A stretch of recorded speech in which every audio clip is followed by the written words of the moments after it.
So yun na nga mga master. Ano nga daw ba yung mga nakaraan natin mga trabaho bago tayo naging angkas biker? So marami na mga master. So unang-una is siyempre anak lang tayo ng isang mahirap. Ang tatay ko kasi dati construction worker, tapos yun, isa siyang foreman, no? So yun lang yung binubuhay niya sa aming kapatid. Pero proud ako sa tatay ko. So yun, kaya nga unang nating trabaho is construction. Yan, so construction tayo. Lahat ng trabaho ng construction, mga karpentero, mason, electrician, tubero. So sinubukan natin yan, lahat yan, napagdaanan natin. So, lahat ng construction, trabaho sa construction, ginawa na natin yan. Pagkatapos yan mga master is kinuha ko ng pinsan ko, no? Kasi sa pabrika yung pinsan ko dati. So naging factory worker ako. So pinakaunang napasok ang factory worker is sa pabrika ng gulong, no? So MC tire siya. So mga gulong siya ng motorcycle, no? So kung sino nakakalam sa Manhattan Tire Corporation is doon ako nagtatrabaho dati. So mga 1 year ako doon. At pagkatapos niyan ay doon kasi may union, no? So umuwi ako ng December noon, umuwi ako ng province, hindi ako nagpaalam. So nung pagbalik ko, so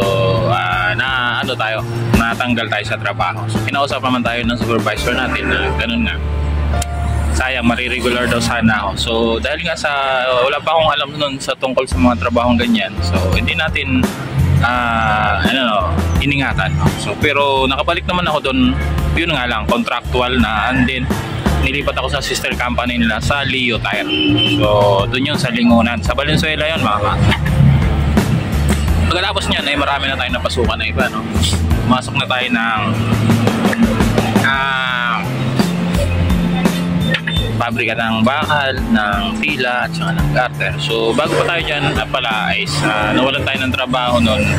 Sinubukan din natin maging vendor, no? So vendor tayo ng ice crumble.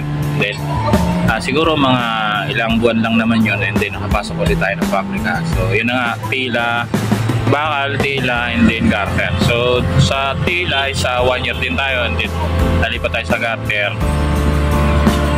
And una dun sa factory worker lang tayo, taging pahinante tayo. Siguro mga 2 taon lang tayong pahinante. So dati naman kasi pag pahinante ka is talagang dun ka mapupunta sa pagiging driver. So ganun dati kasi yun yung mga kaanuhan dati. So pag pahinante ka, magiging driver ka talaga, palang ka. So 2 years lang akong pahinante, naging driver ako. So delivery driver ako ng mga garter. Ang company ko doon is Manchant Industries Corporation. So lahat ng mga gartiran dito sa Metro Manila is dinidelivery namin, Bulacan, Taytay, yan, Cavite. So doon ako tumagal ng mga 13 years. 13 years tayo doon. Pagkatapos is okay naman doon, masaya naman, may malungkot. So yung malungkot doon yung huli kasi nag-resign na tayo. So 3 beses tayo nag-attempt ng resignation. So pangatlo, pinayagan na tayo. Tapos yan ay walan tayo ng trabaho, and then naging taxi driver tayo, naging family driver.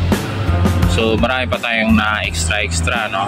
So lahat naman ng pinagtrabahoan ko is maayos naman yung settle niyan sa pag-alis ko. So kaya kahit anong oras naman ay pwede tayong bumalik. So yun, doon natin nakilala. 2017 is nakilala na natin si Angkas. So nag-apply ako Angkas, and then natanggap naman tayo.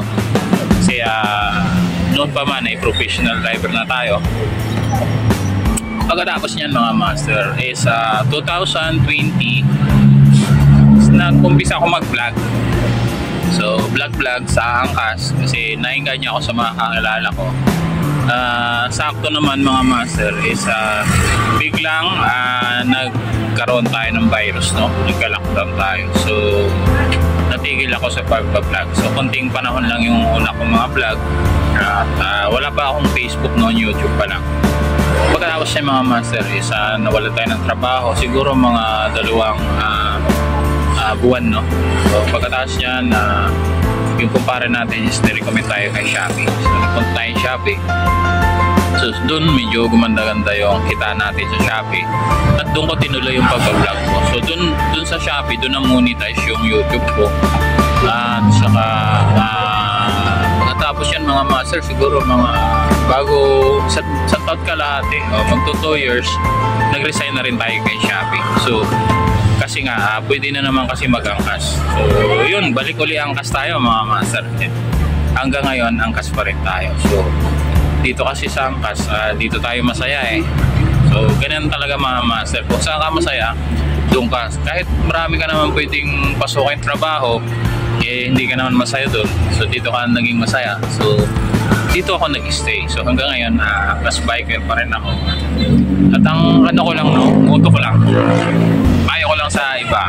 Kung ano yung trabaho na nasa harapan nyo, kung ano yung trabaho nyo ngayon, is pagigihan nyo, diba? Huwag nyong tatablahin, huwag nyong sisirain. Kasi yan yung puhunan natin eh, trabaho, diba? So yun. Tsaka dito sa angkas kasi, nakokontrol ko yung sipag ko, tsaka nakikita ko yung sipag ko. So sa mga company kasi tulad dati is 13 years ako doon. So kahit anong sipag mo, yun pa rin naman ang sahod mo, fix pa rin.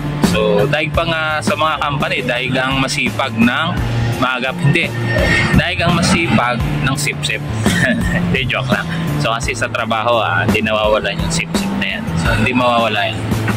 So yun mga master, kaya hanggang ngayon, kaya ako napunta dito sa angkas. So siguro hindi natin alam, no, kung magbabago yung ape ng hangin, pero hanggat kaya natin, kaya pa yung kitaan. So angkas biker pa rin tayo. So yun mga master. So yun ang kwento ko sa lahat ng mga napasok trabaho. So bakit ko sinasabi, para may idea kayo, para na rin na meron kayong konting idea para makilala nyo kung sino.